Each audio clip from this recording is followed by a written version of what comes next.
दी छोड़ सतगुरु रामपाल जी परमेश्वर जी की जय हो।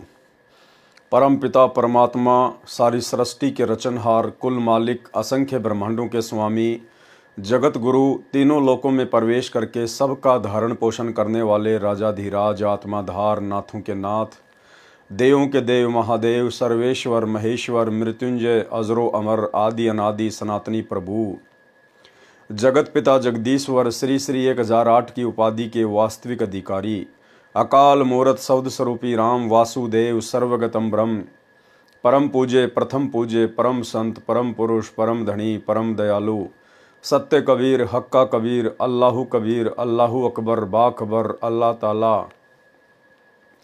जगत के तारणहार जगत के मुक्तिदाता जगत के जगन्नाथ हारे के सहारे हिंदुओं के राम मुसलमानों के अल्लाह सिखों के वाहिगुरु ईसाइयों के मसीह दया के सागर दया निधि करुणा के सागर करुणा निधि स्वयंभू परिभू संकट मोचन कष्ट हरण मंगल करण दुख भंजन अविगत कबीर निर्विकार निर्विषम परमात्मा अलय अलेख सतगुरु आदि अनादि सतगुरु असली मर्यादा पुरुषोत्तम असली राम असली कृष्ण असली घनश्याम असली मुरारी राजाओं के राजा महाराजाओं के महाराजा शहंशाहों के शहंशाह सम्राटों के सम्राट भगवानों के भगवान अल्लाहों के अल्लाह प्रभुओं के प्रभु मसीहाओं के मसीह सच्चे वाहेगुरु बाबाओं के बाबा पीरों के पीर सेठों के सेठ जगत सेठ सावड़ सा सेठ सर्वगुण संपन्न अनंत कोटि कलाओं के स्वामी अनंत कोटि ब्रह्मांडों के नायक योगियों में महायोगी ध्यानियों में महाध्यानी सिद्धों में परम सिद्ध ज्ञानियों में तत्व ज्ञानी ब्रह्म ज्ञानी महाज्ञानी परम ज्ञानी सर्वश्रेष्ठ ज्ञानी विज्ञानी युवा कबीर समरथ कबीर असंवाद अमित ओजा सच्चे रहनुमा करीम अल्लाह सुभान अल्लाह दुनिया के अंतिम पैगंबर 8 सितंबर 1951 से गांव धनाना जिला सोनीपत हरियाणा भारतवर्ष की पावन भूमि पे प्रकट रियल कल की भगवान श्री नारायण साकार हरि श्री बाबा साहेब गरीब निवाज शब्द स्वरूपी राम संत श्रोमणी सतगुरु रामपाल जी परमेश्वर जी के चरण कमल में साध संगति से जुड़े हुए देश विदेश से हम सभी सत्सेवक भाई बहनों का अनंत कोटि दंडवत प्रणाम। सत्साई भाई और बहनों, दया पूज्य गुरुदेव भगवान की जिनके शुभ आशीर्वाद से विशेष आशीर्वाद से आप और हम सभी सत्सेवक भाई बहन साध संगति से जुड़कर भक्ति मार्ग में निरंतर आगे की ओर बढ़ते जा रहे हैं। कलयुग की बिचली पीढ़ी में साध संगतियाँ बड़े ही सौभाग्य से नसीब होती हैं। परमेश्वर कहते हैं सकल पदार्थ है जग माही भाग बिना नर पावत नाही। सतगुरु के शरण में आने के बाद भी सतलोक आश्रमों से वर्तमान समय 2024 तक जुड़ी हुई उन लाखों करोड़ों आत्माओं का भाग्य इतना प्रबल नहीं है कि वे वर्तमान में साध संगतियों से जुड़ जाएं। आप और हम चंद आत्माओं के ऊपर परमेश्वर ने छप्पर फाड़ मेहर की है, छप्पर फाड़ रजा की है। आज हम निरंतर अध्यात्म की ऊंचाइयों को छू रहे हैं।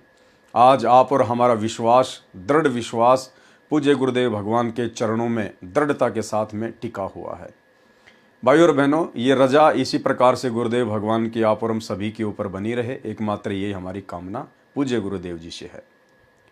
कबीर सागर के सरलार्थ के ऊपर वीडियो बनाने की श्रृंखला जारी है। इसी श्रृंखला में आज हमारा ये 23वें नंबर का वीडियो है। प्रत्येक वीडियो में परमेश्वर हमें भक्ति मार्ग से जुड़ी हुई नई नई जानकारियां उपलब्ध करवाते हैं। आज भी परमेश्वर हमें कई प्रकार की जानकारियां उपलब्ध करवाएंगे।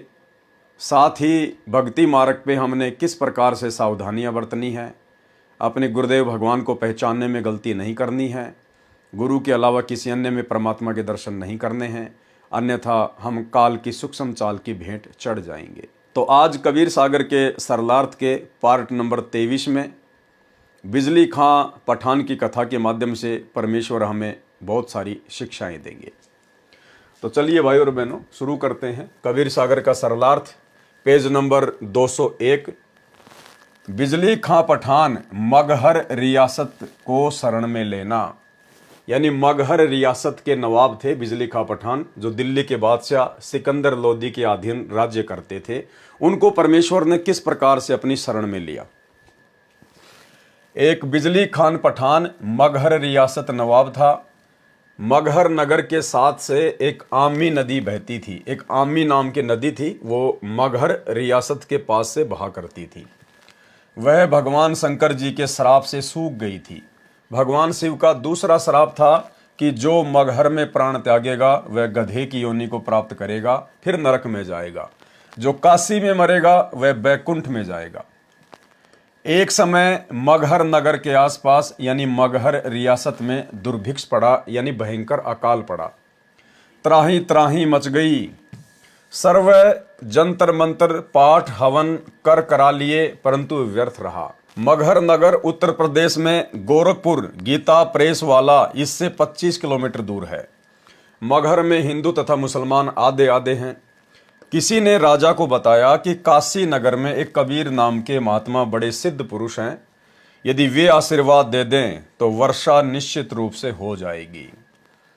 बिजली खां पठान को किसी ने बताया कि ऐसे ऐसे काशी में एक कबीर नाम के सिद्ध पुरुष हैं, महापुरुष हैं, अगर वे दया कर दें तो निश्चित तौर पर आपके यहाँ पे बिन बादल बिन मौसम भी बरसात हो जाएगी। ठीक इसी प्रकार भाई और बहनों, जिस प्रकार भयंकर अकाल पड़ने के कारण बिजली खां पठान को, जो कि वहाँ का नवाब था, राजा था, हर प्रकार से अपने राज्य में सुख शांति के लिए प्रयत्न कर रहा था, प्रयास कर रहा था। अंत में किसी ने बताया कि ऐसे ऐसे एक महात्मा है कबीर नाम के, अगर वो दया बख्श दें तो आपके राज्य में पुनः बारिश हो सकती है। ठीक इसी प्रकार 2028 युग परिवर्तन का समय है, और जिस प्रकार बिजली खां पठान अपने राज्य में शांति स्थापना के लिए दर दर भटक रहा था, उसी प्रकार भारत देश के राजा को, जो भी उस समय राजा होगा, वर्तमान में जिसे प्रधानमंत्री कहा जाता है, राष्ट्रपति कहा जाता है, जो पूरे देश का नेतृत्व करते हैं, 2028 युग परिवर्तन का समय है। इस बात से राजा प्रजा सभी लोग अनजान हैं, और युग परिवर्तन परमेश्वर का अटल सिद्धांत है। और युग परिवर्तन कोई सामान्य परिस्थितियों में नहीं होता, भयंकर विकट परिस्थितियां पैदा होती हैं, भयंकर अकाल पड़ते हैं, भूकंप आते हैं, या तो अतिवृष्टि होगी या बिल्कुल ही बरसात नहीं होगी, ओले गिरेंगे, तरह तरह की महामारियां आएंगी, युद्ध होगा, यानी हर प्रकार से परिस्थितियां धरती पर, आम व्यक्ति हो चाहे देश का राजा हो, उन सब से बाहर परिस्थितियां हो जाती हैं, उनके वश की बात नहीं रहती है। उस समय भी देश के राजा को किसी के द्वारा यह जानकारी दी जाएगी कि यदि आप भारत देश में शांति स्थापित करना चाहते हैं, जिस प्रकार आज पूरे विश्व में आग लगी हुई है, और यदि आप भारत देश में शांति स्थापना करना चाहते हैं, अपने देश को बचाना चाहते हैं, आप स्वयं यदि सुरक्षित रहना चाहते हैं, इस तबाही को यदि कम करना चाहते हैं, जन धन की हानि से जो है छुटकारा चाहते हैं, तो आपने ऐसे ऐसे हरियाणा की हिसार जेल में संत रामपाल जी महाराज नाम से एक सिद्ध पुरुष है, एक महापुरुष है, स्वयं परमात्मा ही धरती पर प्रकट हैं, आप उनकी शरण में चले जाइए। वे यदि दया कर दें तो पुनः शांति स्थापना हो सकती है, अन्यथा पृथ्वी पर दूसरा कोई विकल्प नहीं होगा। तो जब अकाल गिरा तब याद आई साधु संत महात्माओं की, राजाओं को। किसी ने राजा को बताया कि काशी नगर में कबीर नाम के महात्मा बड़े सिद्ध पुरुष हैं, यदि वे आशीर्वाद दे दें तो वर्षा निश्चित रूप से हो जाएगी। नवाब बिजली खान पठान ने एक लेटर राजा बीर सिंह के नाम लिखा और अपना सूखा पड़ने का दुख बताया, और लिखा कि सुना है कबीर पीर आपके नगर में रहता है, कृपया उसे भेजें, हम दुखी हो गए हैं। राजा में इतनी अकल नहीं होती है, राजा में इतनी आध्यात्मिक अकल नहीं होती है। बिजली खां पठान ने कहा कि कबीर नाम के कोई महात्मा आपके वहाँ रहते काशी नगर में। काशी नरेश बीर सिंह बघेल को लेटर लिखा, तो बीर सिंह परमात्मा का शिष्य हो चुका था उस समय। बीर सिंह ने कहा कि संत महात्माओं को ऐसे बाई ऑर्डर नहीं बुलाया जाता, अगर वे आप भी गए और अपनी रजा नहीं बख्शेंगे, आशीर्वाद नहीं देंगे, आपके अभिमान और अहंकार को देखकर, फिर क्या फायदा उनका वहां पर आने का। तो बिजली का पठान तुरंत समझ गया, उसकी मजबूरी भी थी, और खुद सैनिकों के साथ में कबीर परमेश्वर जी के पास गया। कृपया उसे भेजें, हम दुखी हो गए हैं। राजा बीर सिंह बघेल परमेश्वर कबीर जी का शिष्य हो चुका था, वह सब मर्यादा जानता था। बीर सिंह ने पत्र पढ़कर बिजली खां पठान को पत्र लिखा कि हे खान जी, साधु संतों को आदेश देकर नहीं बुलाया जाता, यदि आदेश से बुला भी लिया, उन्होंने आशीर्वाद नहीं दिया, फिर उस जाने और बुलाने का क्या औचित्य हुआ। ठीक इसी प्रकार उस समय भारत देश के राजा को, वो चाहे नरेंद्र मोदी हो या चाहे कोई और हो, उस समय भारत देश के उस राजा को भारत देश में शांति स्थापना के लिए हिसार की जेल में जाकर संत रामपाल जी के पैर पकड़कर उनसे मन्नतें करके, नाक रगड़ के, अपनी गलतियों की क्षमा याचना मांग के उनके आशीर्वाद को प्राप्त करना पड़ेगा। दूसरा कोई तरीका पूरे विश्व में नहीं होगा। साधु संतों को आदेश देकर नहीं बुलाया जाता। यदि आदेश से बुला भी लिया, उन्होंने आशीर्वाद नहीं दिया, फिर उस जाने और बुलाने का क्या औचित्य रहा। यह पत्र पढ़कर नवाब स्वयं अपने अंगरक्षकों के साथ गए। कबीर परमेश्वर जी से अपनी दुख भरी कहानी सुनाई। उस समय वीर सिंह बघेल भी साथ था। कबीर परमेश्वर घोड़े पर बैठकर नवाब के साथ चल दिए। गोरखनाथ जी सिद्ध पुरुष हैं, वे संसार छोड़कर जा चुके हैं।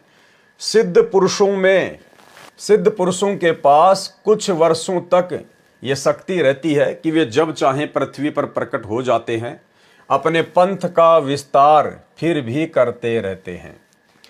जब गोरखनाथ जी को इस बात का पता चला कि तेरी तप स्थली गोरखपुर के पास कोई संत वर्षा कराने के मकसद से आ रहा है, तो मगहर नगर से 1 मील अर्थात लगभग 1.5 किलोमीटर दूर एक सूखी जोड़ी यानी तालाब के पास वृक्ष के नीचे बैठ गया। कौन? गोरखनाथ। परमेश्वर कबीर जी को गोरखनाथ ने पहले देखा था, बचपन में देखा था, जब कबीर परमेश्वर जो है लीला कर रहे थे 10 साल की आयु की, जिस समय गोरखनाथ काशी में और पंडित रामानंद जी के साथ में ज्ञान गोष्ठी करने गया था। उस समय कबीर परमेश्वर की लीला में आयु केवल 10 वर्ष की थी। उस समय गोरखनाथ ने कबीर परमात्मा को देखा था, उनसे दीक्षा ली थी। उसके बाद फिर वो नहीं मिल पाया, अपनी उन्हीं सिद्धियों में, तपस्याओं में वापस लग गया। जब परमेश्वर 10-12 वर्ष की लीला में आयु में थे, स्वामी रामानंद जी की उपस्थिति में कबीर जी तथा गोरखनाथ जी की गोष्ठी हुई थी। गोरखनाथ ने परमेश्वर कबीर जी से हार मानी थी, परंतु अहंकार शेष था। परमेश्वर कबीर जी को गोरखनाथ जी ने पहचाना नहीं। उस दिन परमेश्वर ने गोरखनाथ जी को देखा और जाना कि गोरखनाथ किस मकसद से बैठे हैं। परमात्मा तो अंतर्यामी है, जानी जान है, वो तो तुरंत जान गए कि गोरखनाथ क्यों बैठा हुआ है। वो तो काशी नगर से चलने से पहले भी जानते थे कि गोरखनाथ आएगा वहां पर अपने अहंकार वश। परमेश्वर कबीर जी तो अंतर्यामी हैं, उनको समझते देर नहीं लगी। परमेश्वर घोड़ा रोककर नीचे उतरे और नवाब से कहा कि हे बिजली खान, आप काशी गए, ये देखो महात्मा जी बैठे हैं, ये तो जो चाहे सो कर सकते हैं, इनसे प्रार्थना करो। नवाब बिजली खान ने सिद्ध पुरुष से वर्षा कराने की प्रार्थना की। गोरखनाथ जी उठे और अपने त्रिशूल को उस छोटे जोड़ी के बीच में जमीन में गाड़ा और निकाल लिया। पानी का फवारा निकला, तलैया भरने के पश्चात रुक गया। कबीर जी ने कहा कि हे बिजली खान, बन गया काम, महात्मा का धन्यवाद करो। बिजली खान ने कहा कि हे महात्मा जी, इस जल से तो एक समय हमारे पशु भी तृप्त नहीं हो सकते, वर्षा कराने की कृपा करें। गोरखनाथ जी क्रोध से बोले कि इस क्षेत्र के व्यक्तियों के भाग्य में 2 साल तक बारिश होने का संयोग नहीं है, पाप कर्म बढ़ा है, बारिश कैसे हो सकती है। यदि किसी में शक्ति है तो वर्षा करा के दिखा दे। उस समय गोरखनाथ जी कबीर जी पर व्यंग कर रहे थे। कबीर जी ने नवाब तथा साथ आए सैनिकों तथा गांव से आए व्यक्ति जो नवाब को देखकर उसी तलैया पर चले गए थे, सबको कहा मैं यहां बैठकर परमात्मा में धुन लगाता हूं। लीला की परमात्मा ने, उनको कहां धुन लगानी थी, वे तो स्वयं ही परमेश्वर हैं। मैं यहां बैठकर परमात्मा में धुन लगाता हूं, आप घर को जाओ। यदि परमेश्वर ने सुन ली तो आधे घंटे में बरसात हो जाएगी। यह कहकर परमेश्वर कबीर जी गोरखनाथ की तलैया से 200 फीट की दूरी पर बैठ गए। नवाब तथा प्रजा कैसे गांव जा सकती थी, उनके पैर नहीं चल रहे थे। 10 मिनट के अंदर ही जोर की घटा उठी, मूसलाधार वर्षा हुई, सब सरोवर भर गए, खेतों में पानी पानी हो गया। ये लीला देखकर बिजली खान पठान कबीर जी को प्रार्थना करके गांव ले गए। स्वयं नाम लिया, पूरे नगर के हिंदू तथा मुसलमानों ने दीक्षा ली। उस समय संतान की बहुत कमी होती थी। एक मुसलमान के घर कोई संतान नहीं थी, उम्र लगभग 70 वर्ष थी। पति पत्नी ने कबीर परमात्मा से रो रो कर पुत्र की मांग की। परमेश्वर जी ने आशीर्वाद दिया कि 10वें महीने पुत्र हो जाएगा। ऐसा ही हुआ। वर्तमान में उस व्यक्ति के परिवार का एक पूरा मोहल्ला यानी पूरी कॉलोनी बसी हुई है। उसका नाम मोहल्ला कबीर करम है। कबीर करम का अर्थ है कबीर कृपया ये दास मगर में, यानी गुरुदेव भगवान कह रहे हैं कि ये दास मगर में संगत को वह पवित्र यादगार दिखाने गया था। 3 बार वहां जाने का सौभाग्य प्राप्त हुआ। वहां के नागरिक कहते हैं कि परमेश्वर कबीर जी की कृपा से नगरी सुख से बस रही है। यहाँ हिंदू मुसलमान लगभग आधे आधे हैं।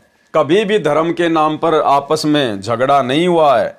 देश के अन्य शहरों में कई बार हिंसा होती है, परंतु हमारे गांव में भाईचारा कायम रहा। क्यों? परमेश्वर के आशीर्वाद से।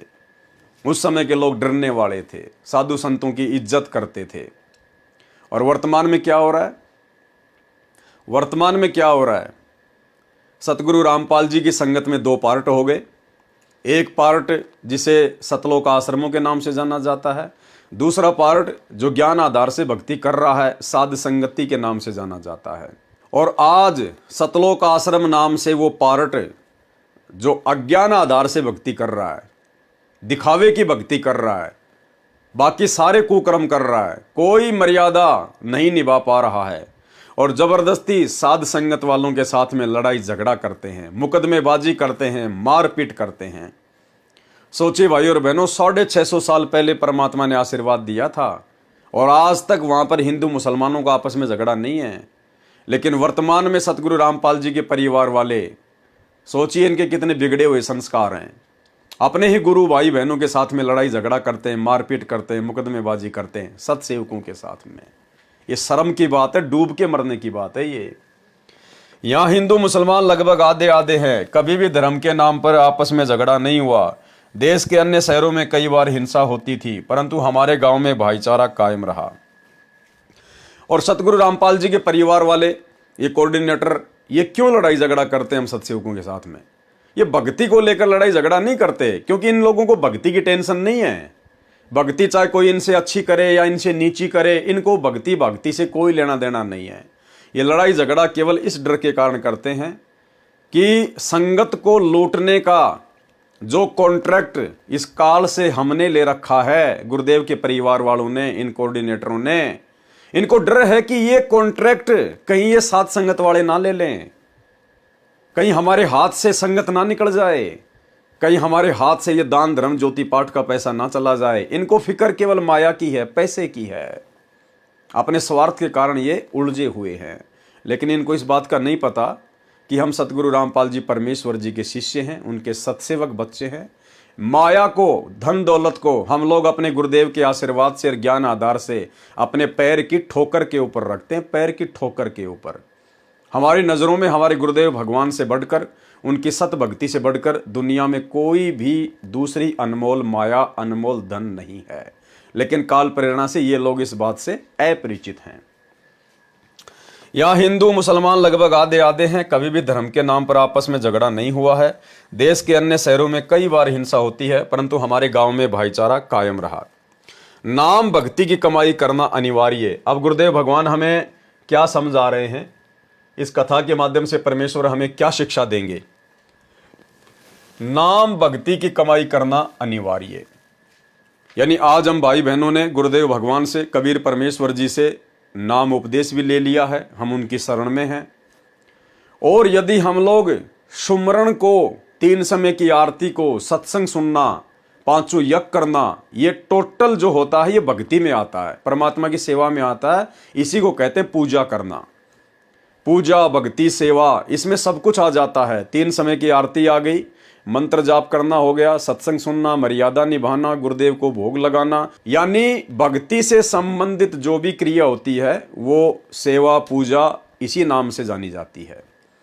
तो परमेश्वर समझा रहे हैं कि उपदेश लेने के बाद में यदि आपने जरा भी भक्ति, पूजा, सेवा में ढील कर दी, जितने मंत्र गुरुदेव ने कह रखे हैं प्रतिदिन करने के लिए, कम से कम 1 माला प्रथम नाम की, यदि सतनाम मिला हुआ है तो कम से कम 500 या 1000 सतनाम के जाप, ये तो कम से कम हैं। ज़्यादा चाहे कितने करो, ये तो अनिवार्य हैं, कम से कम है ये।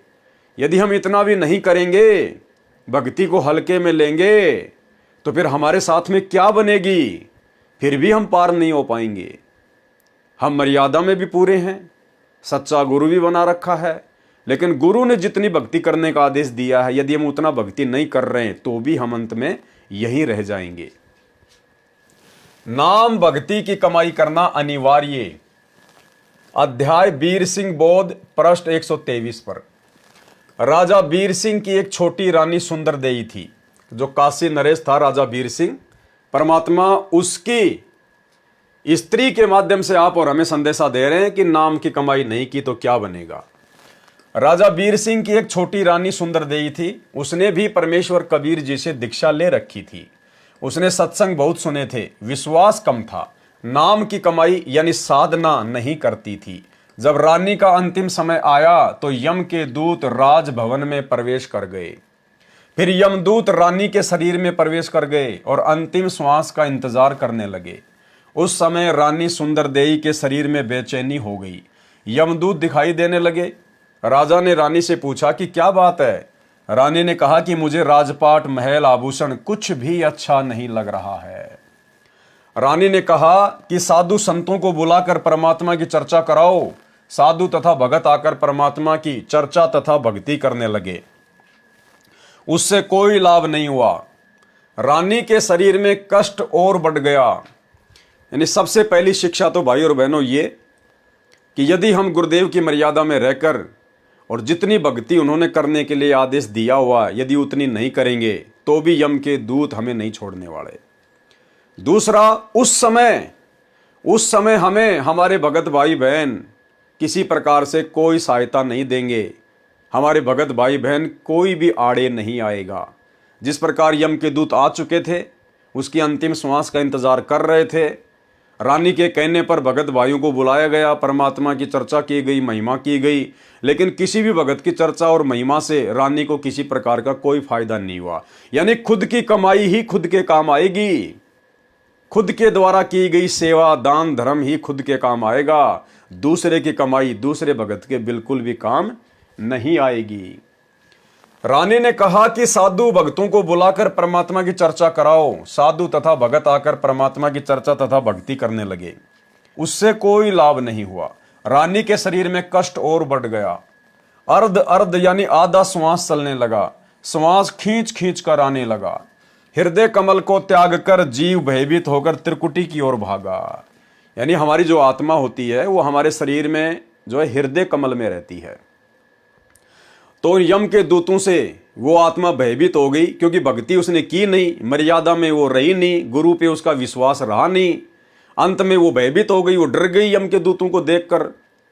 अन्यथा परमात्मा ने तो कह रखा है अगर आप मर्यादा में हो, भक्ति कर रहे हो, पहली बात तो यम के दूत तुम्हारे पास में आएंगे नहीं। अगर आ भी गए गलती से तो नाम का सुमरण शुरू कर दो, उनके तीर से लगेंगे, वो दूर जाके खड़े हो जाएंगे। तो अंत समय जब आया तो रानी का जो जीव था वो हृदय कमल से और त्रिकुटी की ओर भागा, और तो कोई रास्ता नजर आएगा नहीं। वो त्रिकुटी की ओर दौड़ा अपने बचाव के लिए। हृदय कमल को त्याग कर जीव भयभीत होकर त्रिकुटी की ओर भागा। यम दूतों ने चारों ओर से घेर लिया। चारों यम दूतों ने जीव को घेर कर कहा कि आप चलो, हरि यानी प्रभु ने तुम्हें बुलाया है। तब रानी के जीव को सत्संग वचन याद आए। उसने यम दूतों से कहा कि हे बटपार, हे जालिमो, तुम यहाँ कैसे आ गए? हमारा सतगुरु हमारा मालिक है, आप हमें नहीं ले जा सकते। रानी को तुरंत वो सत्संग याद आ गए। उसी समय परमात्मा भी याद आ गया, उनके वचन भी याद आ गए कि हाँ, गुरुजी जो बात कहा करते थे ना कि यम के दूत आएंगे और वो गला दबा दबा के जीव निकालते हैं, तड़प तड़प कर जीव मरता है। फिर रानी ने हकीकत में देख लिया सूक्ष्म शरीर में कि भाई जो गुरुजी कहा करते थे बिल्कुल वैसा ही हो रहा है। और उस समय गुरुजी ने यह भी कहा था कि अगर ऐसी नौबत आ जाए तो अपने गुरु को याद करना, या आपके गुरुजी ने जो मंत्र दे रखा है वो सुमरण शुरू कर देना और कोई प्रयत्न मत करना। हे माँ, हे पिताजी, अरे बचाओ रे बचाओ रे। अगर ऐसा करना शुरू कर दिया और सुमरण नहीं किया या अपने गुरुदेव को याद नहीं किया, और गुरुदेव को याद करने का तरीका भी यही है, सुमरण, क्योंकि परमात्मा शब्द रूप है। और जब हम शब्द का उच्चारण करेंगे, उस मंत्र का जाप हम करेंगे तो हम सतगुरु को ही याद करते हैं। हम हैं सबद सबद हम माही, हमसे भिन्न और कछु नहीं। तो गुरुदेव ने हमें जो मंत्र दे दिया, जो सुमरण दे दिया, उसका जाप करना, अपने गुरुदेव को ही याद करना है, उन्हीं का चिंतन मनन होता है वो। तो रानी ने अपने गुरुदेव को याद किया, सारी बातें उसको याद आ गई। उसने यमदूतों से कहा कि हे बटपार, हे जालिमो, तुम यहां कैसे आ गए? हमारा सतगुरु हमारा मालिक है, आप हमें नहीं ले जा सकते। मेरे सतगुरु धनी ने मुझे नाम दिया है, मेरे गुरुजी आएंगे तो मैं जाऊंगी। ये बात सुनकर यम के दूत बोले कि यदि आपका कोई धनी है तो उसको बुलाओ, नहीं तो हमारे साथ परमात्मा के दरबार में चलो। जीव ने कहा कि धरनी आकाश से नगर नियारा, तहां निवाजे धनी हमारा। रानी ने क्या कहा कि इस पृथ्वी और आकाश से न्यारा है वो देश सतलोक, जहां पर हमारा खसम रहता है, हमारा धनी रहता है। ये भी कमजोरी है भाई और बहनों, ध्यान रखना। यदि आप और हमारे साथ में ऐसी नौबत आन पड़े, किसी भी कारण से, हो सकता है परमात्मा हमारी परीक्षा भी ले ले, क्योंकि परमेश्वर हर प्रकार से हमें चेक करेगा। कई बार शौपन के माध्यम से भी चेक करेंगे, या शरीर जब छूटेगा उस समय परमात्मा शब्द रूप में हमारे साथ में रहेंगे, दिखाई नहीं देंगे लेकिन रहेंगे हमारे आसपास में। तो उस समय हो सकता है यम के दूत आ जाएं, परमात्मा यम के दूतों का रूप बना ले आप और हमारी परीक्षा लेने के लिए कि हमारे अंदर कितनी दृढ़ता आई है, हम ऊपर की यात्रा करने के लायक हैं या नहीं है। तो यदि यम के दूत आ भी जाएं तो हमने उनसे डरना नहीं है, भयभीत नहीं होना है, क्योंकि गुरुदेव ने हमें विधि बता रखी है। हमने उसी समय अपना सुमरण चालू रखना है, सुमरण। इसीलिए तो परमात्मा ने श्वास का सुमरण दिया है। इस श्वास के सुमरण को आप 24 घंटे चालू रख सकते हो, 24 घंटे। यदि हम श्वास का सुमरण करते करते, सतनाम का जाप करते करते सो जाते हैं तो भी सूक्ष्म शरीर में वो सुमरण ऑटोमेटिक चलता रहता है।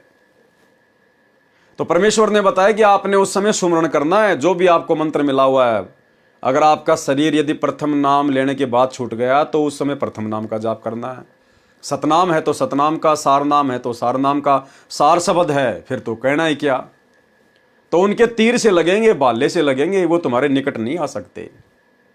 और यदि सुमरण भी याद ना हो तो अपने माता पिता को मत पुकारना, किसी रिश्तेदार को मत पुकारना, रोने मत लग जाना, इधर उधर भागने मत लग जाना। हे बंदी छोड़, हे बंदी छोड़, हे गुरुदेव भगवान, हे परमात्मा, हे परमेश्वर, कम से कम यही बोलने लग जाए हम, क्योंकि ये हमारे गुरुदेव भगवान के उपमात्मक नाम हैं। ये उन्हीं को संबोधित करने के नाम हैं। जय बंदी छोड़, हे परमात्मा, हे परमेश्वर, हे गुरुदेव भगवान, हे कबीर परमात्मा, हे मेरे पूज्य गुरुदेव। तो ये उन्हीं को पुकारने के नाम हैं। ये एक ऑप्शन है। सबसे पहले तो मंत्र जाप ही है। अगर वो किसी कारण से याद ना हो, ज़्यादा भयभीत हो जाए, तो फिर ये परमात्मा के उपमात्मक जो नाम है, उनके शक्ति बोधक जो नाम है, फिर हमने इनको पुकारना है। अपने माता पिता या भाई बंधु रिश्तेदारों को पुकारने से अच्छा है परमेश्वर के उपमात्मक नामों को पुकारें। अगम शब्द जब वाखे नाऊं, तब यम जीव के निकट नहीं आऊं। तो हमने ये गलती बिल्कुल नहीं करनी है। उस रानी ने क्या कहा? उस रानी ने कहा कि धरती और आकाश से न्यारा जो देश है, वहां पे हमारे परमात्मा बैठे हैं, हमारा सतगुरु बैठा है। तो ये गलती हमने नहीं करनी। हमने वहां का रेफरेंस नहीं देना। हमने तो सीधा सीधा कहना है कि परम पूज्य सतगुरु रामपाल जी परमेश्वर, सारी सृष्टि के मालिक मेरे पूज्य गुरुदेव हैं, मेरा पिता है। और भाई आपका और हमारा तो कोई अकाउंट ही नहीं है, कोई हिसाब किताब नहीं है। लगता है यमराज ने गलती से भेज दिया, धोखे से आ गए तुम। आपका और हमारा कोई हिसाब किताब नहीं है। अगर वो कहें कि भाई आप अपने धनी को बुलाओ, आप अपने गुरु को बुलाओ, कौन है तुम्हारा गुरु, तो उसी समय अपना सुमरण कर देना है कि हे परमपिता परमेश्वर, हे पूज्य गुरुदेव भगवान, हे परमेश्वर, यदि आपकी मर्जी हो परमात्मा, तो आप जी इन यमदूतों को दर्शन देने की कृपया करें। ये नहीं कहना उनके डराने से, धमकाने से कि गुरुजी आप कहाँ हो, जल्दी आओ, जल्दी आओ, जल्दी आओ, आपको यमदूत बुला रहे हैं। उन यमदूतों की क्या औकात परमात्मा के सामने भाई, जो यमदूतों के कहने से और हम परमात्मा को यमदूतों का आदेश बताएंगे। हमने प्रार्थना करनी है कि परमेश्वर यदि आप जी उचित समझें तो परमेश्वर इन यमदूतों को भी दर्शन देकर इनको कृतार्थ करें। ये आपको याद कर रहे हैं परमेश्वर, हे अंतर्यामी, ये आपको याद कर रहे हैं। इस प्रकार से हमने प्रार्थना करनी है। सतगुरु तो जानी जान है, अंतर्यामी, हमारे पास में ही रहता है। वो तो यमदूतों के भी साथ में रहता है। उस परमेश्वर की शक्ति से ही यमराज अपना सारा ये विधान यहाँ पे सेट किए बैठा है। तो हमने इस प्रकार से प्रार्थना करनी है। बाकी डरना नहीं है, घबराना नहीं है, कोई भी हो चाहे। और ये डर और घबराहट केवल उसी भगत को नहीं होगी उस समय जो भगत अंतिम श्वास तक मर्यादा में रहेगा, दृढ़ विश्वास के साथ भक्ति करता रहेगा और जो साध संगति से जुड़ा हुआ होगा। अन्यथा भाई और बहनों पसीने आ जाएंगे, पसीने। भावार्थ, पहले तो रानी को विश्वास नहीं हो रहा था कि जो सतगुरु जी सत्संग में ज्ञान सुना रहे हैं वह सत्य है। वह सोचती थी कि यह केवल कहानी है, क्योंकि सब नौकर नौकरानी आज्ञा मिलते ही दौड़े दौड़े आते थे, मनमर्जी का खाना खाती थी, सुंदर वस्त्र आभूषण पहनती थी। उसने सोचा था कि ऐसे ही आनंद बना रहेगा। यह तो पूर्व जन्म की बैटरी चार्ज थी, वर्तमान में चार्जर मिला, नाम मिल गया तो चालू नहीं किया, यानी वर्तमान में सुमरण मिल गया तो उसने जाप नहीं किए पूरे, यानी साधना नहीं की। जब बैटरी की चार्जिंग समाप्त हो जाती है, बैटरी डाउन हो जाती है, तो सभी सुविधाएं बंद हो जाती हैं। फिर ना पंखा चलता है, ना बल्ब जगता है, बटन दबाते रहो, कोई क्रिया नहीं होती।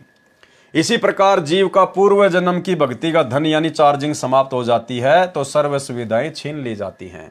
जीव को नरक में डाल दिया जाता है, तब उसको अकल आती है। उस समय वक्त हाथ से निकल चुका होता है। और आप और हमारे विश्वास के लिए वैसे तो गुरुदेव ने बहुत सारे इंटरव्यू के माध्यम से आप और हमें विश्वास दिलाया है कि कई बार ऐसा भी हो जाता है, यम के दूत आ जाते हैं और आप लोगों को डराने लगते हैं। तो ऐसी स्थिति में आपने क्या करना है। तो 2 एग्जाम्पल दिए परमात्मा ने। एग्जाम्पल तो हजारों की संख्या में है, लेकिन गुरुदेव ने जो अपने मुख कमल से बताए वो 2 एग्जाम्पल दास आपको यहाँ पर उन्हीं के मुख कमल से सुनाना चाहेगा। पहला तो गुरुदेव ने बताया कि एक भगत था और ऐसे ऐसे उसको यम के दूत आए और उसको ले गए। रास्ते में उन दोनों की आपस में बातचीत होती है। वो कहता है कि भाई तुम हमें नहीं ले जा सकते, हमने तो नाम ले रखा है कबीर भगवान से, यानी नाम तो लिया था सतगुरु रामपाल जी का, लेकिन गुरुदेव भगवान अपने आप को छुपाते हुए कबीर जी को ही महत्व देते हैं। बाद में वो यमदूत थोड़ा विचार करने लगे, भाई इतने कॉन्फिडेंस से कैसे बोल रहा है ये, हमारे सामने तो लोगों की बोलती बंद हो जाती है। तो उनमें से एक ने कहा कि कहीं हमसे कोई गलती ना हो गई हो, तू जा धर्मराज के पास कि साहब ऐसे ऐसे एक मृतलोक का एक प्राणी है और वो तो इस प्रकार से बोल रहा है। तो वो एक वहाँ गया धर्मराज के दरबार में, और धर्मराज के उन दोनों की आपस में बातचीत हो रही। उस भगत को बिल्कुल स्पष्ट सुनाई दे रही परमात्मा की लीला से, क्योंकि मालिक ने फिर इंटरव्यू उसका दिलवाना था आप और हमारे विश्वास के लिए। तो धर्मराज ने अपना रजिस्टर चेक किया और कहा, अरे किसको उठा लाए तुम, अरे वो नहीं है, वो बीमारी है, उसको नीचे पटको, तुम मेरे को भी मरवाओगे, नीचे छोड़ो उसको जल्दी से। तो गुरुदेव ने कहा कि मेरा बेटा ने उसी समय मेरे को ऊपर से छोड़ दिया, और बाइज्जत तो कहाँ भेजने वाले थे, उसी समय मेरे को ऊपर से छोड़ दिया और मैं तो लोट पलेटा मारता हुआ और उस शरीर में वापस आके घुसा। 10-15 मिनट तक तो मेरे हाथ पैर काम नहीं कर रहे थे, पसीनम पसीना, आँख खुली, उसके बाद में माजरा समझ में आया। तो ये इंटरव्यू स्वयं गुरुदेव ने अपने मुख कमल से बताया है सत्संग में, जो हमारे विश्वास को दृढ़ करेगा। सुनिए। राय दरबार में दी कबीर तलाक, मेरे भूले चूके हंस को तू पकड़िए मत कजाक। जब धर्मराज के न्यायाधीश के ऑफिस में गरीबदास जी ने आके बताया अपनी वाणी में कि गोपाल दास, जब परमात्मा मुझे वहां धर्मराज के दरबार में लेकर गए और धर्मराज हाथ जोड़कर खड़ा हो गया करबद्ध, और परमात्मा जैसे बड़ा अधिकारी छोटे अधिकारी पर डांट मारा करे, एसपी जैसे ऐसे चोन धमकाया करे, ऐसे जाकर डांट लगा रहा है और वो जी सर कर रहा है। तो गरीबदास जी बता रहे, आंखों देखा धर्मराय दरबार में देई कबीर तलाक, मेरे भूले चुके हंस ने तू पकड़िए मत कजाक। बोला पुरुष कबीर से धर्मराय कर जोड़, और तेरे हंस न पकड़ो नहीं मन 2 लाख करोड़। हे परमात्मा, आपके हंस को मैं नहीं पकड़ूंगा। परमात्मा ने कहा कि मेरे भगत का तू लेखा जोखा भी मत करना, और गलती से आ जा तो मेरे पास भेज देना। तो धर्मराज ने कहा कि परमात्मा, आपकी शरण माने से पहले इसके गुड और बैड अकाउंट दोनों होते हैं, तो इसके जो बैड अकाउंट में इसके बुरे संस्कार हैं उसके अनुसार तो दाता मैंने सदा सुनानी पड़ेगी, मेरी मजबूरी है, उसका कोई विकल्प बताओ। तो परमात्मा ने कहा कि कर्म भ्रम ब्रह्मंड के मैं पल में कर दूं नेस, उनको क्रॉस मार दूंगा, और जिन हमारी दो ही दिसो करो हमारे पेश।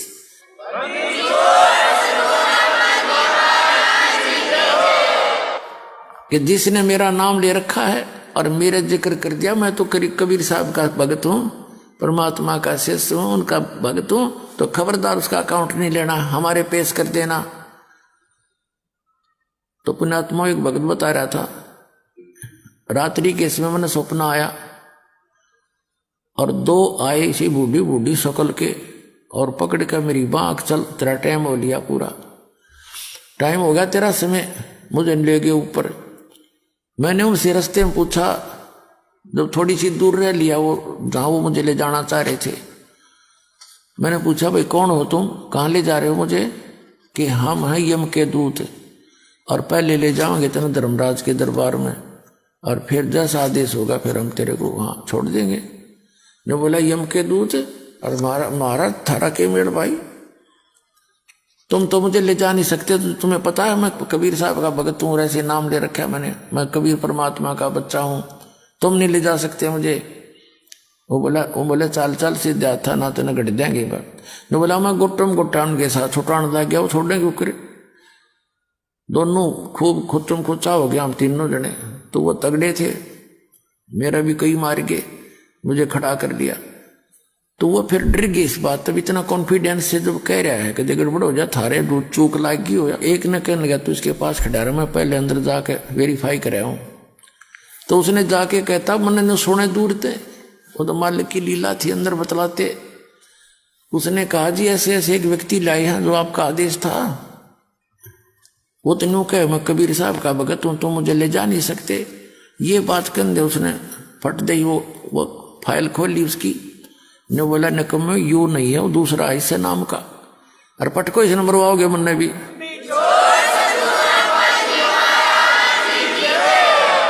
तो वो यूं कहता सुने तो मुन्ने भी मरवाओगे न, छोड़ का तुरंत बाइज्जत।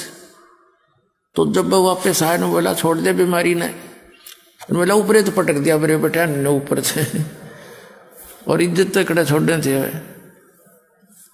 बोला ऊपर तो पटक दिया, नो आओ मैं सबकी लेनता, और नीचे आया जब एकदम नो आँख खुली मेरी, उठा तो मेरे हाथ पैर काम नहीं करे, सारा शरीर पसीना पसीना।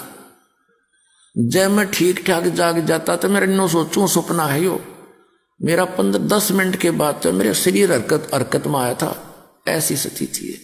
तो पुण्यात्माओं आपका ऐसे समर्थ से मेल हो गया है, अब सच्चे दिल से भक्ति करना, पूरे परिवार की रक्षा करेगा, और सतलोक जाओगे, शरीर जाओगे, वहां जाकर सुंदर शरीर पाओगे। बोलो सतगुरुदेव की जय हो।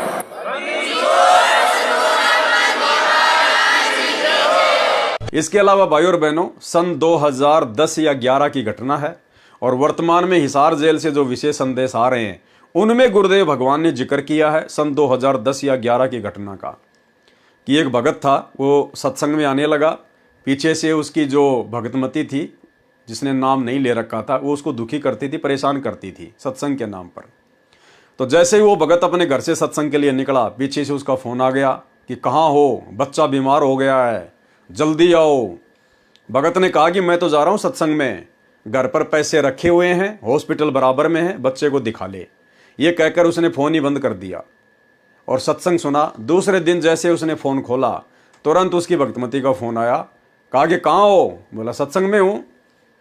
फिर उसने बहुत सारी बातें बताई कि आज तो चमत्कार हो गया हैं, आपके गुरुजी कैसे हैं, लंबे लंबे हैं, सर में सफ़ेद बाल हैं, सफ़ेद कपड़े पहनते हैं। भगत ने सोचा कि भाई आज ये क्या भाषा बोल रही है, क्यों पूछ रही है। तो गुरुदेव ने बताया कि उस लड़के ने अपनी माँ को बताया कि जिस समय हॉस्पिटल में था मैं, और ऐसे ऐसे यम के दूत आए और मुझे ले जा रहे थे पकड़ के शरीर से निकाल के, और उस समय ऐसे ऐसे एक लंबी लंबी हाइट का सफ़ेद सफ़ेद बाल वाला सफ़ेद कुर्ते पजामे पहना हुआ एक बाबा आया, एक आदमी आया, और उसने झटका मारकर यम के दूतों से मेरा हाथ छुड़ाया। अब उसके बाद वो भगत भी रोने लग गया, उसकी भी आंखों में आंसू आ गए। कुछ दिनों बाद में उसके बाल बच्चों ने भी गुरुदेव से उपदेश ले लिया। तो भाई और बहनों, गुरुदेव अपने मुख कमल से ये इंटरव्यू बता रहे हैं, वर्तमान में ही हिसार जेल से जो ऑडियो आ रही है उनमें गुरुदेव कह रहे हैं कि इस दास ने उनको झटका दे के छुड़वाया। वो बच्चा बता रहा अपनी माँ को, आप और हमारे विश्वास के लिए कि कबीर परमात्मा स्वयं सतगुरु रामपाल जी ही हैं, कोई और नहीं है। सुनिए। नुक्ता ये भी होता है, जैसे एक भक्त ने बताया था कि मैंने नाम लिए 2-4 महीने हुए थे, घरवाली को पता लग चुका था, रोज थोड़ी बहुत खवा सुनी हो ही जाती थी। एक दिन मैं सत्संग में आने लग रहा था, रास्ते में फोन आया, 10-11 की बात है, कि इकलौता बेटा बीमार हो गया बहुत सख्त, कहा हो, जल्दी आओ। मैंने कहा वैसे तुम्हारे पास है, हॉस्पिटल बिल्कुल साथ है, वहां दिखा लो, डॉक्टर ने इलाज करना, पैसे शुरू है, मैं जा रहा हूँ सत्संग। बस वो लगी उल्टे सुलटी बात सुनाने, मैंने फोन काट दिया, मैं आ गया पास में, मैंने फोन ना बंद रखा। अगले दिन फोन खोला, उसी टाइम फोन आया कि लड़का ठीक हो गया, तो चमत्कार हो गया, डॉक्टर भी हैरान है, ये हो कैसे बेहतर हो। तो राहत की सांस ली। फिर मैं जब वहां गया तो फिर मैं पूछा कि तुम्हारे गुरु जी कैसे हैं, क्या सफेद कपड़े पहनते हैं, लंबे से हैं, सिर पे सफेद बाल हैं।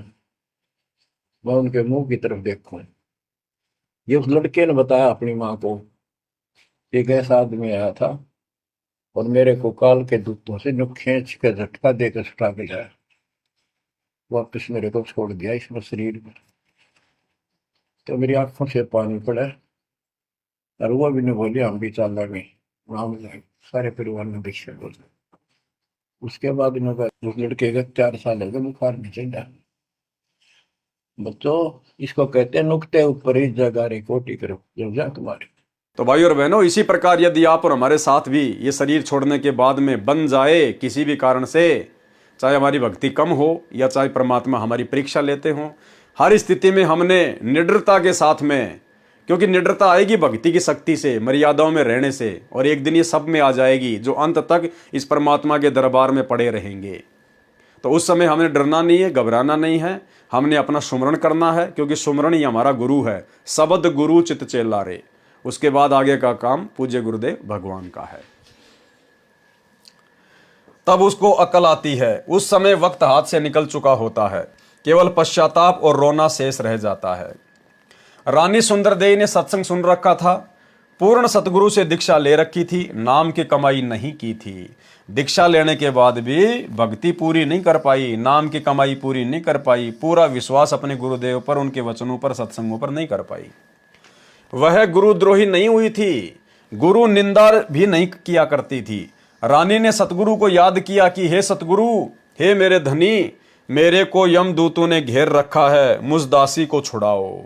मैंने आपकी दीक्षा ले रखी है, आज मुझे पता चला कि ऐसी आपत्ति में न पति न पत्नी न बेटा बेटी भाई बहन राजा प्रजा कोई सहायता नहीं करता। गुरुदेव हमें शिक्षा दे रहे हैं उस रानी के माध्यम से कि उस समय, आज तुम जिन राजनेताओं की चापलूसी कर रहे हो, कभी कांग्रेस को वोट डाल रहे हो, कभी बीजेपी को वोट डाल रहे हो, कभी क्या कर रहे हो, कभी गांव वालों को खुश करने के लिए स्टेडियम बना रहे हो, हॉस्पिटल खोल रहे हो, गांव वालों के लिए एम्बुलेंस चला रहे हो, बसें चला रहे हो, रोडे बना रहे हो। उस समय में राजा प्रजा भी काम नहीं आएगी, केवल सतगुरु काम आएगा, सतगुरु।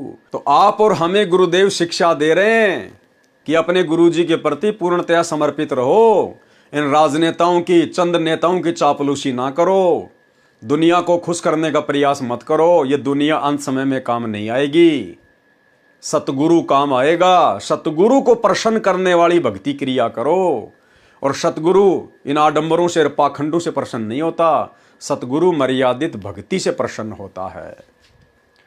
आज मुझे पता चला कि ऐसी आपत्ति में न पति न पत्नी न बेटा बेटी न भाई बहन न राजा प्रजा कोई सहायक नहीं होता। रानी के जीव ने हृदय से सतगुरु को पुकारा, तुरंत सतगुरु कबीर जी वहां उपस्थित हुए, तुरंत सतगुरु रामपाल जी परमेश्वर वहां पर उपस्थित हो जाते हैं, क्योंकि ये परमात्मा आत्मा के अंग संग ही रहता है शब्द रूप में। रानी ने दौड़कर सतगुरु देव जी के चरण लिए। उसी समय यमदूत भागकर हरि यानी धर्मराज के पास गए और बताया कि उसका सतगुरु आया, तो वहां पर प्रकाश हो गया। जीव ने सत्य सुकृत नाम जपा था। यमदूतों ने क्या बताया कि उस जीव ने सत्य सुकृत नाम जपा था। लेकिन भाइयों और बहनों, उसने सत्य सुकृत जाप नहीं जपा, क्योंकि वो तो अपने सतगुरु को याद कर रही थी। हे सतगुरु, हे सतगुरु, हे गुरुजी, हे धनी। नाम तो भूल चुकी थी वो, नाम तो वो जपती नहीं थी, नाम तो उसकी जुबान पे था ही नहीं। वो तो यमदूतों को परमात्मा ने सत सुकृत नाम सुनाया, ताकि वो यमदूत जब धर्मराज को जाकर बताएं तो धर्मराज समझ जाए कि हाँ भाई, अगर सत सुकृत नाम जपा था तो उसका गुरु कौन होगा। उसको इतना ही याद था, इस कारण से उसको यमदूतों से छुड़वाया तथा पुनः जीवन बढ़ाया। तब रानी ने दिल से भक्ति की, फिर सतगुरु कबीर जी ने पुनः सतनाम सारनाम दिया, उसकी कमाई की। क्योंकि भाइयों और बहनों, वो सत सुकृत जपेगी कहां से, क्योंकि परमात्मा ने तो बीच बीच के 5 मंत्र दिए थे उस समय 650 साल पहले। ये कंप्लीट नाम तो किसी को दिया ही नहीं। जो सत सुकृत शब्द प्रथम मंत्र के शुरुआती मंत्र में आता है, तो वो नाम तो उस समय किसी को परमेश्वर ने दिया ही नहीं था, केवल बीच बीच के 5 मंत्र दिया करते थे। तो रानी कहां से सत सुकृत जाप करती। वो तो गुरुदेव ने, कबीर परमात्मा ने यमदूतों को सुनाया, जिस कारण से वहां पर प्रकाश ही प्रकाश हो गया और यम के दूत वहां से भाग निकले। उसको इतना ही याद था, इस कारण से उसको यमदूतों से छुड़वाया तथा पुनः जीवन बढ़ाया। तब रानी ने दिल से भक्ति की, फिर सतगुरु कबीर जी ने पुनः सतनाम सारनाम दिया, उसकी कमाई की। संसार असार दिखाई देने लगा, क्योंकि अपनी आंखों से देख लिया था ना कि भैया, अगर नाम की कमाई नहीं की, भक्ति नहीं की, तो फिर से मेरे सामने वैसी परिस्थितियां पैदा होंगी। परमात्मा ने उसको डरा दिया और उस डर के कारण उसने फिर जम के भक्ति की। राज धन परिवार पराया दिखाई दे रहा था। आज आप और हम भाई बहन जिस राज्य को, धन को और परिवार को सुरक्षित रखने के चक्कर में बैठे हुए ना, परमात्मा हमारी आंखें खोलना चाह रहे हैं कि उस रानी को फिर ये राजा, राज्य, धन, नौकर चाकर, सुविधा, सब कुछ उसको आसार नजर आने लगी कि अंत में कोई भी काम नहीं आएगा। राज धन परिवार पराया दिखाई दे रहा था, जाने का समय निकट लग रहा था। इस कारण से रानी ने तन मन धन सतगुरु चरणों में समर्पित करके भक्ति की, तो सत्य लोक में गई, यानी मोक्ष की अधिकारी बनी। वहां परमेश्वर कौन, सत्य पुरुष ने रानी के जीव के सामने अपने ही दूसरे रूप सतगुरु से प्रसन्न किया। अब देखो भाइयों और बहनों, हमारी परीक्षा, अब देखना हमारी परीक्षा है इसमें कैसे है। वहां परमेश्वर सत्य पुरुष ने, यानी जब परमात्मा रानी को सतलोक लेकर गए, यानी परमेश्वर तो सेकंड में रचना कर सकता है इसी 21 ब्रह्मांड में सतलोक की। 1 सेकंड भी नहीं लगे परमात्मा को, फ्रैक्शन ऑफ सेकंड। जैसे अब्राहिम सुल्तान जंगल में शिकार खेलने गया, शिकार नहीं मिला, हिरण के पीछे दौड़ा, पानी की भयंकर प्यास लगी, भूख लगी, 10 मिनट पानी नहीं मिला तो वो भी मरे, घोड़ा भी मरा। परमेश्वर ने उसी क्षण वहां पर बाग बगीचे रच दिए, सुंदर तालाब रच दिया और स्वयं 2 कुत्ते लेकर बैठ गया। राजा वीर सिंह बघेल अपने सैनिकों के साथ में जंगल में शिकार करने गया, उसी समय परमात्मा आ गए। राजा ने कहा कि चलो जी शिकार खेलने चलते हैं। गुरुदेव ने कहा कि भाई अगर मैं तुम्हारे साथ चलूंगा तो शिकार नहीं मिलेगा, लेकिन राजा को विश्वास नहीं हुआ। चले गए, शिकार नहीं मिला और पानी की इतनी भयंकर प्यास लगी, गर्मियों का समय था। राजा ने सैनिकों को दौड़ाया कि कहीं कोई पानी की व्यवस्था करो, लेकिन पानी नहीं मिला। सबने सोचा कि भैया अगर 20 मिनट में पानी नहीं मिला तो सारे मरेंगे आज। उसी समय परमात्मा ने कहा कि उस पहाड़ के ऊपर जाओ और वहां पर सुंदर बाग बगीचे हैं, फलदार वृक्ष हैं और शुद्ध वहां पर तालाब भरा हुआ जल का। तो 1 सेकंड में परमात्मा ने रच दिया। तो ऐसे ही परमेश्वर ने 1 सेकंड में सतलोक रच दिया और परमेश्वर रानी को कहां लेके गए, उस सतलोक में लेके गए। अब यहां पर जो जिक्र गुरुदेव करना चाहते हैं उसमें परमात्मा हमें क्या समझाना चाहते हैं, आप और हमारी परीक्षा है। इस कारण से रानी ने तन मन धन सतगुरु चरणों में समर्पित करके भक्ति की तो सतलोक में गई। अब सतलोक में जाने के बाद क्या हुआ, वहां कहां, सतलोक में परमेश्वर अर्थात सत्य पुरुष ने रानी के जीव के सामने अपने ही दूसरे रूप सतगुरु से प्रसन्न किया। यानी एक रूप में परमात्मा वहां सतलोक में बैठे हुए हैं और एक रूप में उसके गुरु के रूप में उसको नीचे से ऊपर लेकर गए। और सतलोक में बैठे हुए रूप ने सतगुरु वाले रूप से सवाल किया, प्रसन्न किया रानी को लेकर। वहां परमेश्वर ने रानी के जीव के सामने अपने ही दूसरे रूप सतगुरु से प्रसन्न किया कि हे कड़ीहार यानी तारणहार, मेरे जीव को यमदूतों ने कैसे रोक लिया। सतगुरु रूप में कबीर जी ने कहा कि हे परमेश्वर, इसने दीक्षा लेकर भक्ति नहीं की, इस कारण से इसको यमदूतों ने घेर लिया था, मैंने छुड़वाया। परमेश्वर कबीर जी ने जीव से कहा कि आपने भक्ति क्यों नहीं की, सतलोक में कैसे आ गई।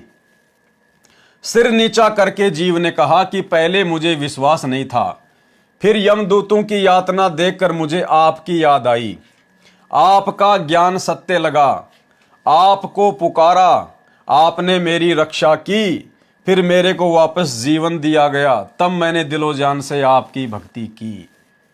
भाइयों और बहनों, यदि ये परीक्षा आप और हमारी हो जाए, आज इस कलयुग की पिछली पीढ़ी में गुरु और गोविंद का जो भेद था, जो ज्ञान आधार से गुरुदेव ने समाप्त कर दिया है कि गुरु और गोविंद दो नहीं भाई, जब तक दो समझोगे दो जग में जाई। अगर इस प्रकार की परीक्षा गुरुदेव आप और हमारी ले लें, हमें सतलोक लेकर जाएं या यहीं पर सतलोक की रचना कर दें और हमें लेकर जाएं नीचे से सतगुरु रामपाल जी अपने रूप में, और वहां हमने देखा कि सिंहासन लगा हुआ है, कोई और कबीर परमात्मा बैठा हुआ है, तो हमने उस परमेश्वर को महत्व नहीं देना है। धोखा खा जाएंगे उसी समय, फैल हो जाएंगे उसी समय। हमारा गुरु ही परमेश्वर है, गुरु ही सत्य पुरुष है। हमने उस सिंहासन वाले के किसी भी सवाल का कोई जवाब नहीं देना, केवल अपने गुरुदेव भगवान के आगे हाथ जोड़ने, उन्हीं से अर्ज करनी है, उन्हीं से प्रार्थना करनी है।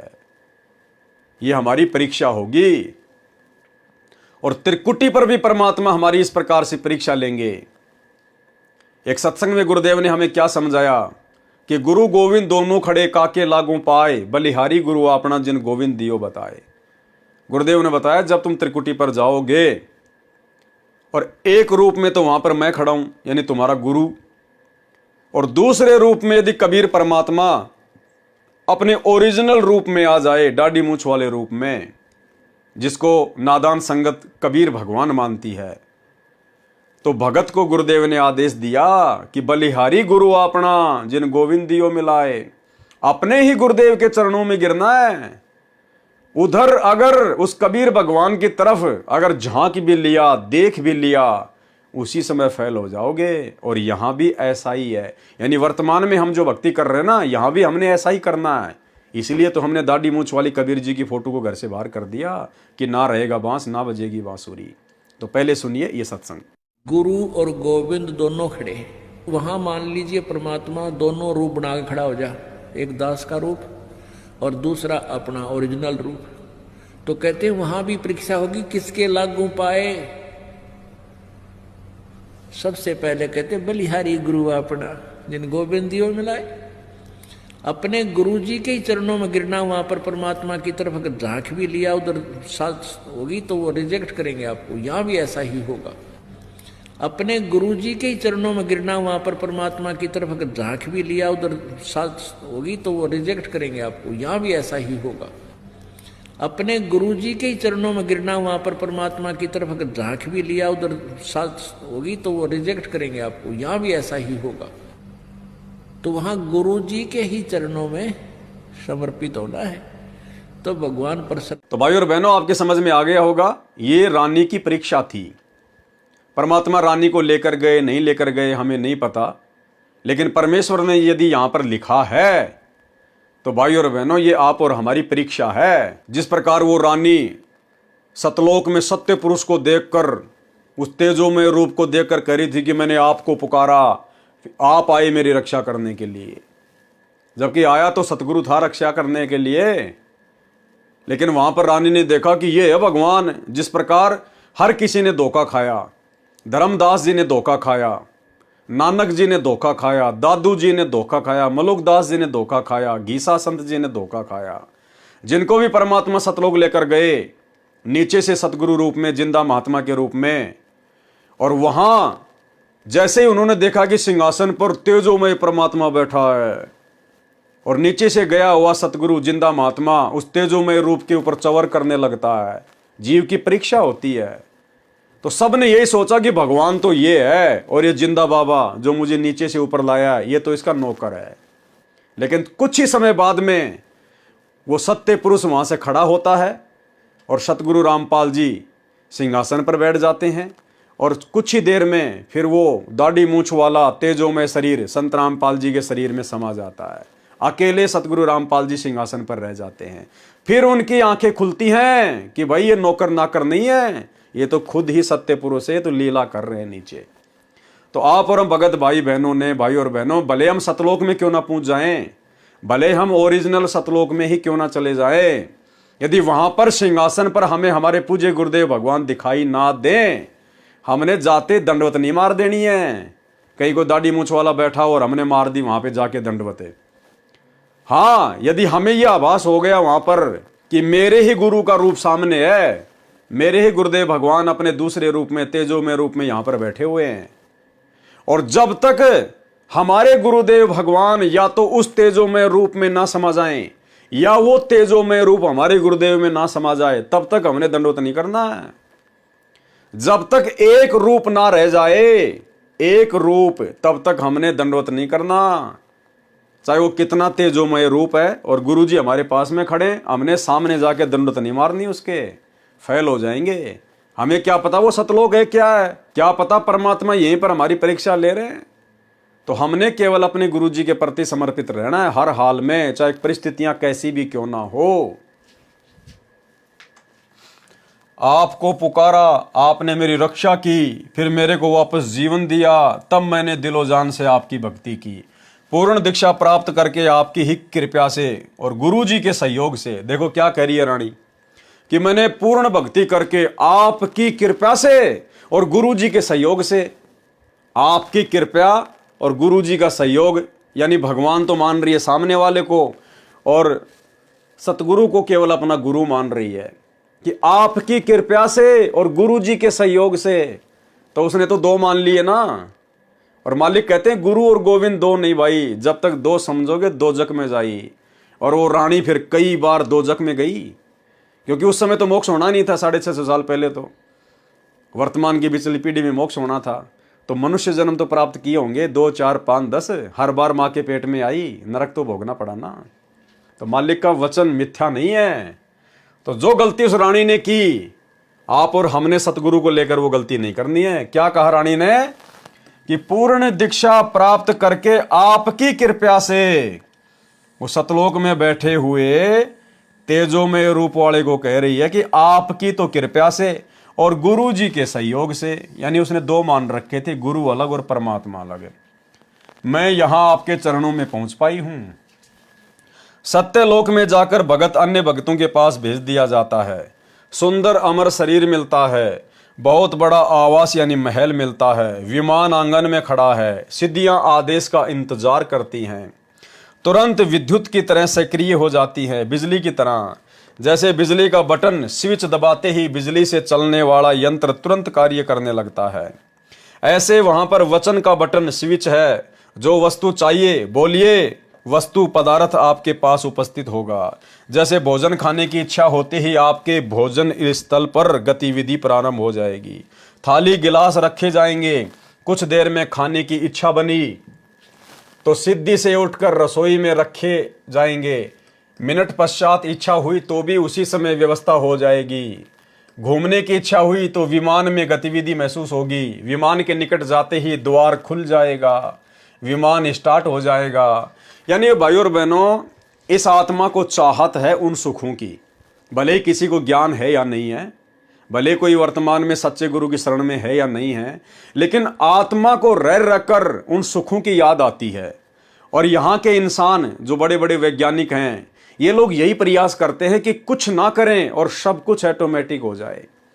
जैसे आजकल हम लोग बड़े बड़े मॉल में जाते हैं और जैसे हम लोग उसके मेन गेट पर जाएंगे तो बड़ा सा शीशे का गेट लगा होता है, और जैसे ही हम उसकी 1 या 2 फुट की दूरी पर होंगे ऑटोमेटिक वो शीशे के गेट खुल जाएंगे, हम अंदर चले जाएंगे, ऑटोमेटिक वो बंद हो जाएंगे। तो ये आत्मा को याद है आज भी कि सतलोक में ऐसा ही होता था।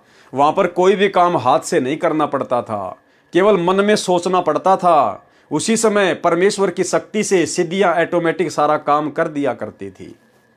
तो आज भी इंसान को उन सुखों की चाहत है, वो आत्मा उनके अंदर प्रेरणा करती है। इसीलिए वैज्ञानिकों ने एसी बना दी, हीटर बना दिया, एरोप्लेन बना दिया, पता नहीं लिफ्टें वगैरह बना दी कि हमको सीढ़ी से चल के ना जाना पड़े, लिफ्ट वगैरह बना दी, दुनिया भर के रॉकेट बना दिए, विमान बना दिए, हर प्रकार की सुविधा जुटाने में इंसान लगा हुआ है।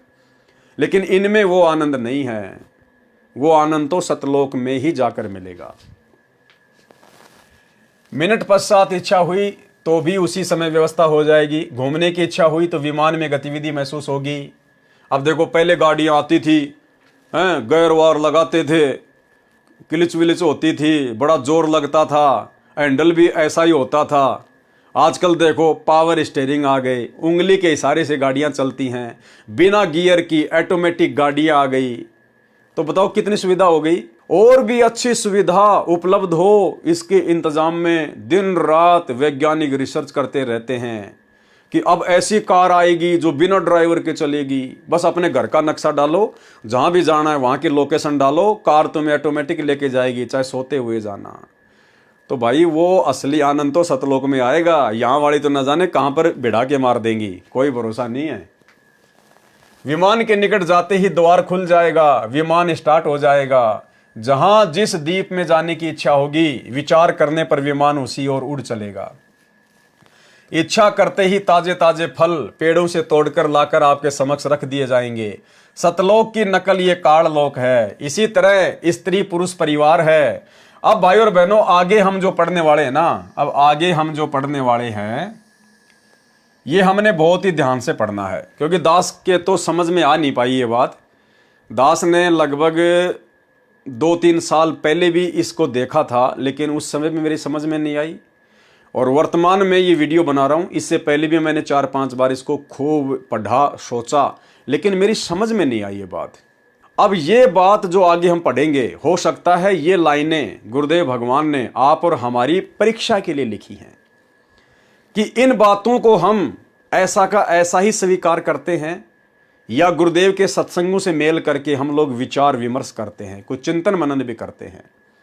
तो हो सकता है गुरुदेव ने आप और हमारी परीक्षा के लिए ये कुछ लाइनें कबीर सागर के सरलार्थ में लिखी हैं, क्योंकि इन लाइनों में लिखा है कि सतलोक में 90% संतान उत्पत्ति मैथुन क्रिया से होती है, और 10% बच्चे केवल शब्द से पैदा किए जाते हैं, और 90% मैथुन क्रिया से, जैसे हम यहां पर शारीरिक भोग विलास करके बच्चे पैदा करते हैं। तो ये बात आप और हमारे तो गले बिल्कुल भी नहीं उतर सकती, क्योंकि सतलोक में तो भोग विलास है ही नहीं, वहां तो मैथुन क्रिया का कोई लेना देना ही नहीं है। और गुरुदेव ने कहा कि वहां तो 90% संतान उत्पत्ति मैथुन क्रिया से होती है, और 10% केवल शब्द से संतान उत्पत्ति होती है। तो यहां पर हो सकता है गुरुदेव हमारी परीक्षा ले रहे हैं। इसी तरह स्त्री पुरुष परिवार हैं। सत्यलोक में 2 तरह से संतानों की उत्पत्ति होती है। कहां की बात कर रहे हैं गुरुदेव? सतलोक की बात कर रहे हैं। सतलोक में 2 तरह से संतानों की उत्पत्ति होती है, शब्द से तथा मैथुन से। यह हमारी परीक्षा है भाई और बहनों, कि हम इन बातों को ज्यों का त्यों स्वीकार कर लेते हैं, या इस प्रकार के शब्द आते ही गुरुदेव के ज्ञान आधार से हमारी खोपड़ी में कोई हलचल पैदा होती है। अब सतलोक में और मैथुन का क्या काम?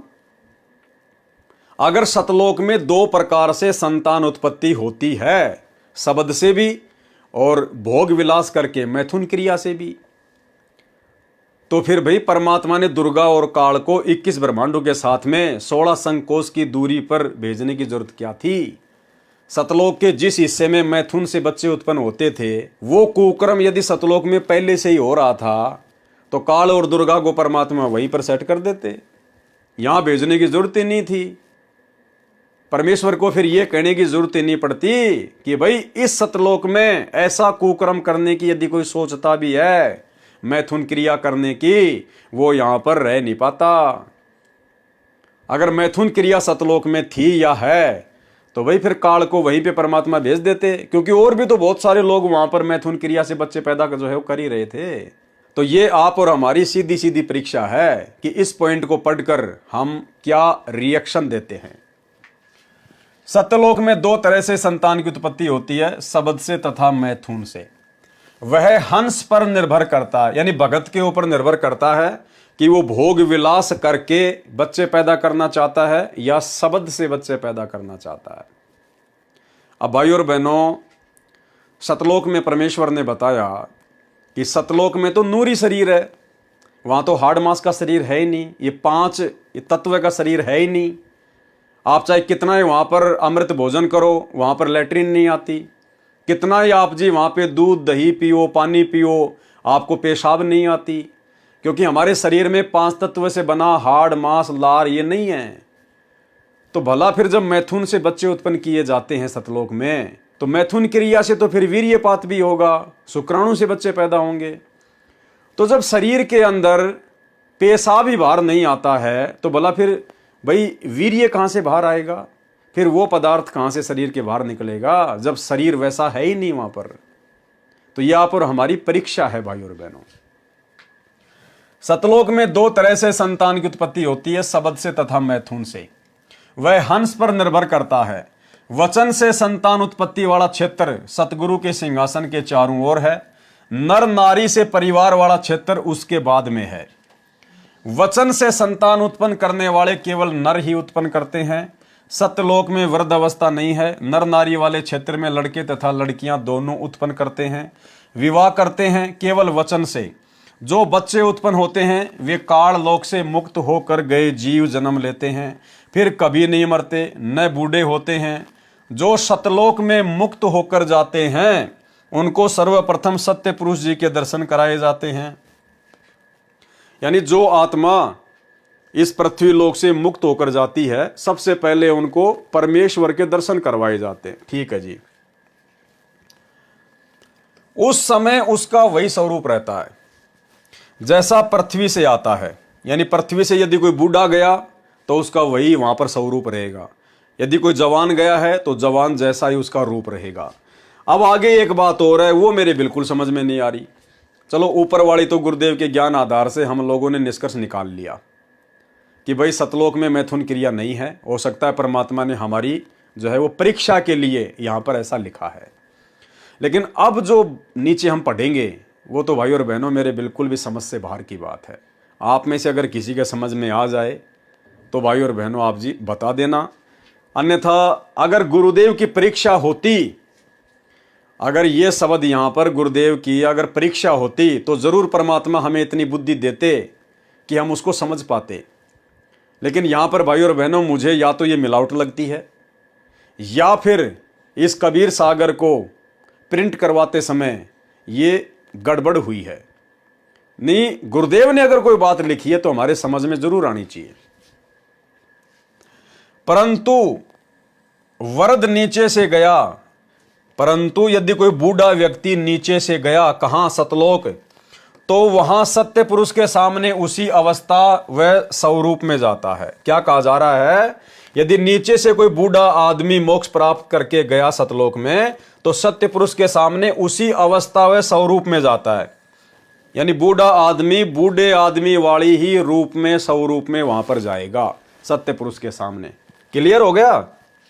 उसका प्रकाश 16 सूर्यों के प्रकाश जितना हो जाता है। ठीक है।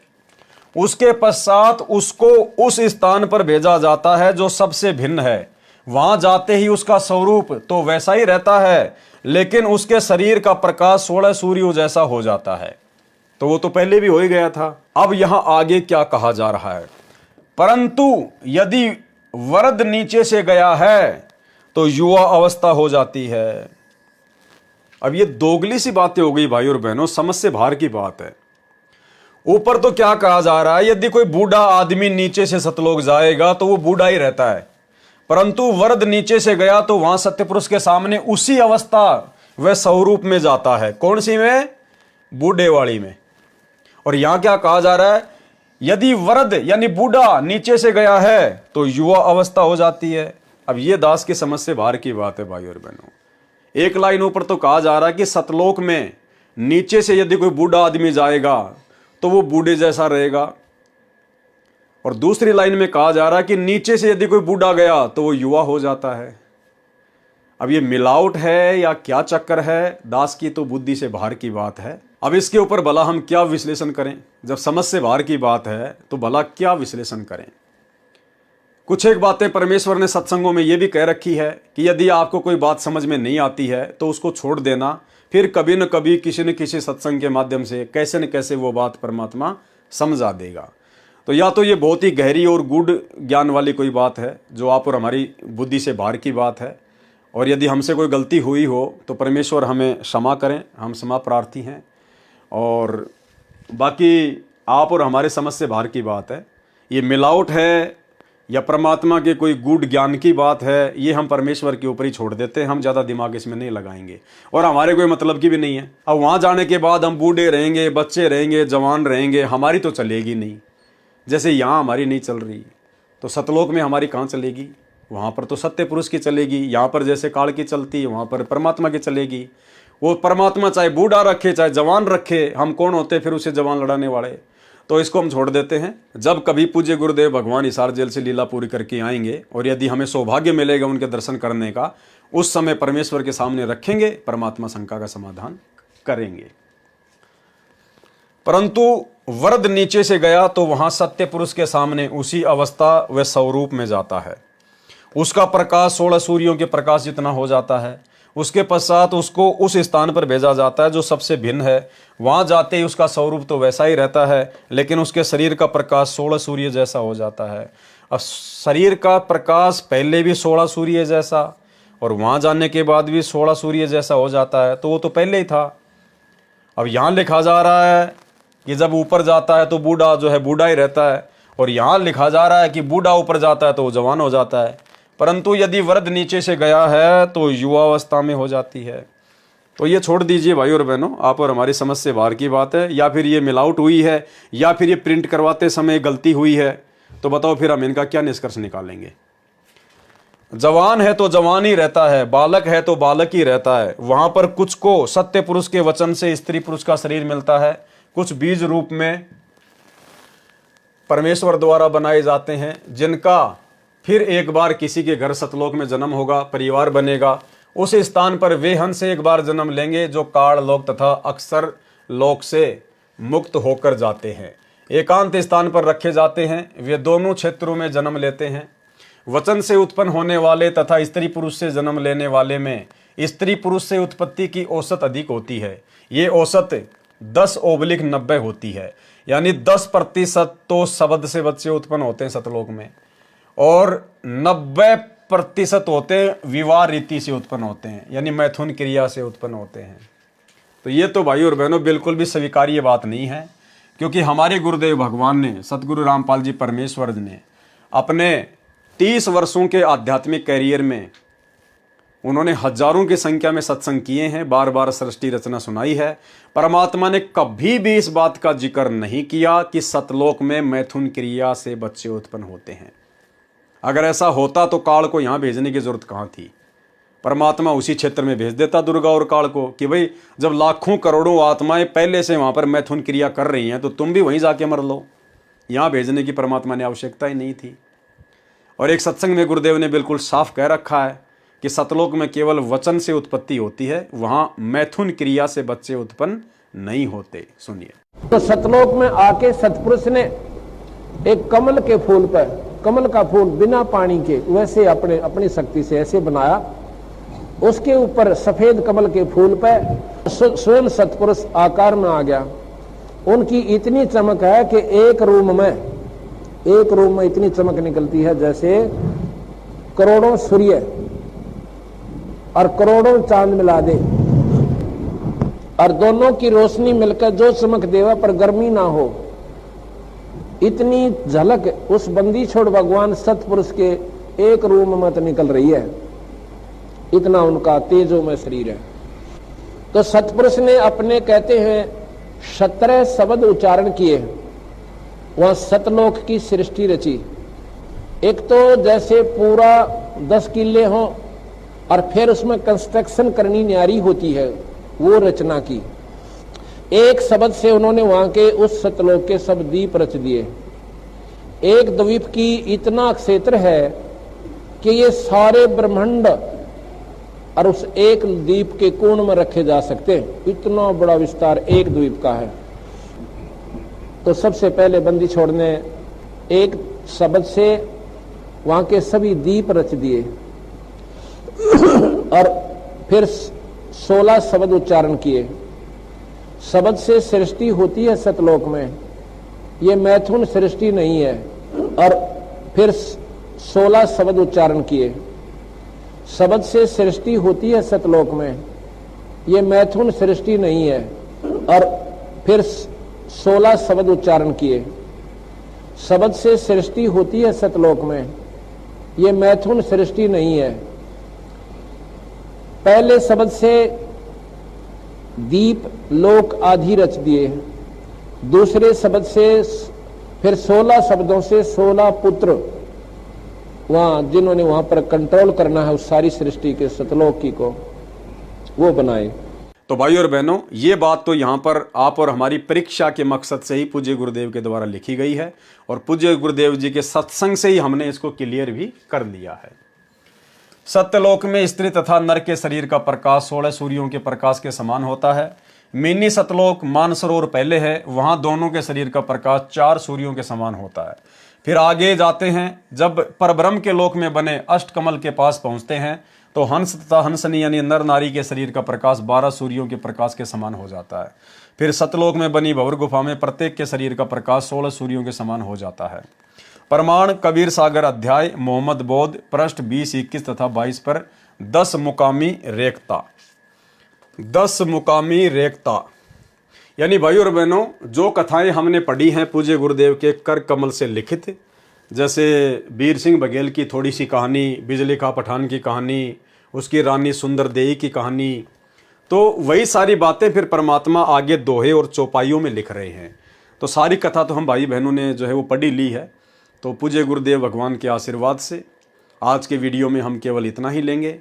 कल रात्रि 8 बजे परमेश्वर के आशीर्वाद से फिर आगे हम बढ़ेंगे। परमेश्वर और नई नई जानकारियाँ कबीर सागर के सरलार्थ के माध्यम से आप और हमें उपलब्ध करवाएंगे। तो आज की वीडियो में केवल इतना ही। गुरुदेव भगवान हम सबको आज्ञा दें, इजाज़त दें, आशीर्वाद दें। बंदी छोड़ सतगुरु रामपाल जी भगवान की जय हो।